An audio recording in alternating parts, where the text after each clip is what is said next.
បាទសុខស្ដីពុកម៉ែបងប្អូនបាទថ្ងៃនេះមកជួបជាមួយខ្ញុំបាទទៅហើយបាទថ្ងៃនេះគឺមានរបៀបប្រើពីក្លាឌីក៏ដូចជារបៀបប្រើភ្លើងអីបន្តិចបន្តួចចឹងណាពុកម៉ែបងប្អូនបាទហើយនេះគឺជានាឡិកា digital នាឡិកា digital ហ្នឹងគឺវាបង្ហាញភ្លើងបានយើងនិយាយថាបង្ហាញភ្លើងទៅដោយសារវាបង្ហាញបានបោះបានបាទពីតិចវ៉ុលរហូតដល់100វ៉ុលជាងដូចជា120វ៉ុលពុកម៉ែបងប្អូន120វ៉ុលអានេះវាលុតជាលេខទេវាមានប្រភេទថ្មទេពុកម៉ែបងប្អូនបាទហើយសម្រាប់អានេះគឺ Bluetooth ពុកម៉ែបងប្អូនបាទវាស៊ីភ្លើង5វ៉ុលបាទវាចាប់បានឆ្ងាយគួរសមពុកម៉ែបងប្អូនបាទល្បាក់ប្រហែលជា10ម៉ែត្រអីដែរបាទ Bluetooth 5.0 អានេះគឺជាបតយើងអាចតម្លើងភ្លើងពុកម៉ែបងប្អូនបាទវាអាចតម្លើងភ្លើងពី 3.7 ទៅ5វ៉ុលអីក៏បានដែរបាទយើងអាចធ្វើជាបតសម្រាប់ចូលទូរស័ព្ទឬក៏វាអាចជំនួយយើងសម្រាប់បងក៏ដូចជាមិត្តជាងសម្រាប់យើងសេរីភ្លើងសម្រាប់ធ្វើការជួសជុលទៅលើឧបករណ៍អេឡិចត្រូនិកណាដែលវាខូចភ្លើងហើយយើងអាចយកភ្លើងពីកន្លែងតូចព្រីកទៅកន្លែងធំបានអញ្ចឹងពុកម៉ែបងប្អូនបាទដែលវាសៀមពេតូចពុកម៉ែបងប្អូនបាទបើពេធំវាត្រូវទេបាទហើយអាហ្នឹងក៏មានឧបករណ៍តម្លាក់ដែរពុកម៉ែបងប្អូនអាមិញហ្នឹងណាបាទប៉ុណ្ណឹងវាអាចតម្លាក់ភ្លើងដែរអញ្ចឹងក៏វាជំនួយនៅក្នុងការជួសជុលដែរបាទឧទាហរណ៍ថាយើងយកពី12វ៉ុលតម្លាក់មក5វ៉ុលមក 3.3 ឬក៏មកត្រឹមណាក៏បានដែរសំខាន់លើឧបករណ៍ពុកម៉ែបងប្អូនស៊ីភ្លើងត្រឹមណាអញ្ចឹងពុកម៉ែបងប្អូនបាទហើយចំណែកនេះគឺជានាឡិកាពុកម៉ែបងប្អូនបាទនាឡិកាឬក៏អេក្រង់បង្ហាញវ៉ុលមានជាប្រភេទថ្មបាទវាលោតលេខនៅខាងក្រោមហើយវាលោតជាថ្មនៅខាងលើអញ្ចឹងពុកម៉ែបងប្អូនបាទហើយតម្លៃគឺសុទ្ធតែថ្លៃបាទតម្លៃមកខ្ញុំបង្ហាញមិញហ្នឹងគឺ1ដល់ 10000 ទេពុកម៉ែបងប្អូនបាទហើយនេះគឺជាប្រភេទ Class D ពុកម៉ែបងប្អូនបាទ Class D 500វ៉ាត់ប្រភេទវ៉ុលកម្ពស់បាទកុំឃើញតូចអញ្ចឹងពុកម៉ែបងប្អូនបាទឧបល័រ4តាក់2គ្រាប់អីអុកឡើងចង់លបើក្តាស់បាទឲ្យតែយើងដាក់ភ្លើងដល់វាបាទហើយ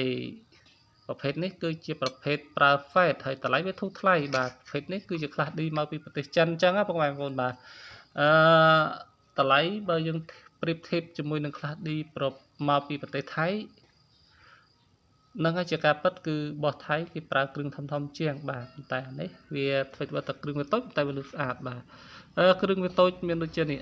IC សម្រួលភ្លើងហ្នឹងបាទអានេះតូចមួយបាទហើយ IC ជាជើង Fade ជើងកេតវាហ្នឹងគឺនៅតំណែងបាទអាហ្នឹងក៏តូចដែរវាប្រើមួយគ្រាប់ដែរហើយចំណែក Fade វាប្រើទូទៅដូចតែមកថៃដែរទេគ្រាន់ថា Fade អាគ្រាប់ទូចចឹងបាទពុកម៉ែបងប្អូនបាទ Fade គ្រាប់ទូចលឺអេមដែរបាទលឺអេមដែរតែពុកម៉ែបងប្អូនមិនត្រូវការអីទៅមកដល់សារអីអានេះវាធូរថ្លៃមែនតើណាពុកម៉ែបងប្អូនបាទតម្លៃដល់ 40000 ទេបាទដល់ 40000 ទេពុកម៉ែបងប្អូនយកទៅកែដាក់ ampli ដាក់អីគឺលឺមកស្អាតទិញតែ2ផ្ទាំងទៅគឺអេមហើយបាទ2ផ្ទាំងទៅគឺស្មើ1000វ៉ាត់1000វ៉ាត់បាទទ្រាប់ transistor ពុកម៉ែបងប្អូនមិនដឹងជាប្រហែល transistor ទេ10គូ10គូបាន1000វ៉ាត់បាទ transistor ខ្លះ10គូនោះអត់ចង់ដល់1000វ៉ាត់ផងអញ្ចឹងអានេះដាក់តាមមកផ្ទះឬក៏2ផ្ទាំងគឺ4គ្រាប់ពុកម៉ែបងប្អូនយកទៅវាយទៅដឹងតើហឹងពេញផ្ទះហើយបាទហើយវាស៊ីភ្លើងវាតម្រូវឲ្យពុកម៉ែបងប្អូនដាក់ភ្លើងឲ្យត្រូវវាដែរដោយសារប្រភេទនេះគឺស៊ីភ្លើងដូច ampli យើងដែរគឺភ្លើងបុកដក55វ៉ុលដល់បុកដក70បាទមានន័យថាចាប់ពី110ដល់140អញ្ចឹងណាពុកម៉ែបងប្អូនបាទដល់140ចំណែកអានេះគឺបតតម្លើងភ្លើងអញ្ចឹងពុកម៉ែបងប្អូនបតតម្លើងភ្លើងអានេះពេលធំពុកម៉ែបងប្អូនបាទបតតម្លើងភ្លើង1200វ៉ាត់បាទយើងដាក់ចាប់ពី12វ៉ុលឡើង12វ៉ុលឬក៏8វ៉ុលអាចតម្លើងដល់80វ៉ុលអញ្ចឹងពុកម៉ែបងប្អូនបាទអានេះគឺជាប្រភេទវ៉ុលចូលតាមហ្នឹងពុកម៉ែបងប្អូនបាទនេះអានេះខាងនេះ2គឺបូកខាងនេះ2គឺដកពុកម៉ែបងប្អូនចាប់ភ្លើង8វ៉ុលឬក៏12វ៉ុលចូលឬក៏10វ៉ុលចូលសេរីអាប្រយ៉ាប់នេះអាចឡើងដល់80វ៉ុលអញ្ចឹងពុកម៉ែបងប្អូនបាទអាចដាក់ ampli ពុកម៉ែបងប្អូនដូចថាពុកម៉ែបងប្អូនមានតែភ្លើង12វ៉ុលតែ ampli ពុកម៉ែបងប្អូនចង់ឲ្យវាលឺស្អាតវាទៅការភ្លើង 24E ពុកម៉ែបងប្អូនអាចសេរីវាឡើងដល់24ឬក៏30ជាងតែពុកម៉ែបងប្អូនបើចាប់អាគុយអត់បញ្ហាទេបាទចាប់អាគុយអត់បញ្ហាទេវាអត់កិនពេលរឿងអីទៀតដោយសារអីអាគុយយើងពេលវាធំស្រាប់តែបើប្រើដុំភ្លើងចាប់ពី10ពេលឡើងពុកម៉ែបងប្អូនបាទចាប់10ពេលឡើងហើយតម្លៃអានេះតម្លៃ 40000 ពុកម៉ែបងប្អូនតម្លៃធូរថ្លៃបាទត្រូវការអីអាចទៅមកបាទ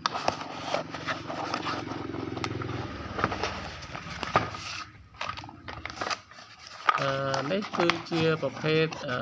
ampli ពុកម៉ែបងប្អូនប្រទាំង ampli ប្រភេទ600 W ស៊ីវ៉ុលទៀតពុកម៉ែបងប្អូនបាទអានេះពុកម៉ែបងប្អូនអាចទៅកែ ampli ក៏បានដែរអត់អីទេអានេះវាប្រើ chip TPA 3255បាទជា chip ធំមួយក្នុងចំណោម chip ដែលវាប្រើ IC ធំហ្នឹងពុកម៉ែបងប្អូនបាទហើយវាស៊ីភ្លើងចាប់ពី19 V ទៅដល់55 V ពុកម៉ែបងប្អូន55 V ហើយគ្រឿងវាធំមែនតើពុកម៉ែបងប្អូនបាទអានេះមានច្រើនសេរីពុកម៉ែបងប្អូន IC នេះមានអ្នកខ្លះមានបតខ្លះប្រើ IC តូចៗចឹងណាពុកម៉ែបងប្អូនតែនេះគឺខ្ញុំជ្រើសរើសយក IC ធំវាងាយស្រួលក្នុងការយើងដោះដូរមិនបាច់ហត់ផ្សារទេនេះយើងដូចជាដកបានពុកម៉ែបងប្អូនបាទនេះ IC អស់នេះគឺដកដាក់បានណាបាទហើយចំណែកអានេះវាតូចប្រហែលដែរនេះគាត់នេះសម្រាប់ប្រើភ្លើងខ្ញុំមិនទាន់បានវាស់ដែរតែគាត់នេះគឺបែរជាទិន្នផលភ្លើងមានន័យថាភ្លើងសេរីចេញសម្រាប់ចិញ្ចឹមបតឬស្រីបាទតែបើយើងប្រើធម្មតាឬក៏យើងមានដុំភ្លើងហើយយើងអត់ត្រូវការប្រើភ្លើងពេលនេះទេគឺយើងប្រើភ្លើងពីដុំភ្លើងយើងហើយអានេះគឺសម្លេងចូលបាទ600 W មកច្រក300 W ពុកម៉ែបងប្អូនបាទគឺវាយស្អាតមែនតើអានេះយើងដាក់ភ្លើងមានន័យថាចន្លោះពី19ឬក៏20ដល់50ហ្នឹងគឺយើងប្រើភ្លើងកន្លែងណាក៏វានៅលើស្អាតដែរបាទវានៅលើស្អាតដែរតែនេះក៏អត់ទេបងប្អូនបាទភ្លើងត្រឹមបូកដក30អីដាក់វាអត់លឺទេបាទតើបូកដក55ចឹងជាភ្លើងខ្លះឌីតែនេះកន្លែងថោកចំណែកនេះគឺតម្លៃវាថ្លៃគួរសមបងប្អូនបាទគឺតម្លៃវា600 W ហ្នឹងគឺតម្លៃ 80000ពុកម៉ែបងប្អូនមានតម្រូវត្រូវការអីអាចទៅមកបានបាទអានេះបើសិនជាដាក់ពីផ្ទាំងគឺ1200 W វាអាចអស់បានអាចអស់បានត្រឹមមកអាចអស់បានដល់8គ្រាប់សំខាន់ហើយពុកម៉ែបងប្អូនអាចមាននំទៅដាក់វាចឹងពុកម៉ែបងប្អូនបានដល់ថាអីអានេះវារត់បានពី4អូមទៅដល់8អូមអញ្ចឹងបើសិនជាអុកពលា3ទឹកពុកម៉ែបងប្អូនអាចគូវាជា2អញ្ចឹងមានន័យថាមួយផ្ទាំងអាចដាក់បាន4គ្រាប់បាទផ្ទាំងអាចដាក់បាន4គ្រាប់តែពុកម៉ែបងប្អូនត្រូវតែចាំថាពេលណាដែលពុកម៉ែបងប្អូនដាក់បាសច្រើនពុកម៉ែបងប្អូនក៏ត្រូវតែគត់គង់ភ្លើងវាឲ្យអំពែធំដែរបាទអំពែធំដែរមានន័យថាបើសិនជាពុកម៉ែបងប្អូនដាក់2គ្រាប់គឺគាត់ថាស៊ី5អំពែពុកម៉ែបងប្អូនដាក់4គ្រាប់ត្រូវតែមានដុំភ្លើង10អំពែដាក់វាបានវាអស់កើតចឹងណាអញ្ចឹងទៅវាលាត់ពីយើងបើករាំងលើទៅវាលាត់ហើយសំឡេងគឺលឺស្អាតមែនតើបាទវីដេអូថ្ងៃនេះគឺមានតែប៉ុណ្ណេះទេសម្រាប់ពុកម៉ែបងប្អូនមានចំណាប់អារម្មណ៍បាទចង់ទៅទិញ ampli អីអាចទិញបត ampli អស់ហ្នឹងពុកម៉ែបងប្អូនឬក៏ ampli កែឬក៏មាន pre eco សម្រាប់ចង់កែអីអាចទៅមកខ្ញុំបានពុកម៉ែបងប្អូនបានតាមរយៈលេខទូរស័ព្ទ096 72 9 3 0 7 076 26 56 244 097 89 32 732អរគុណជម្រាបលា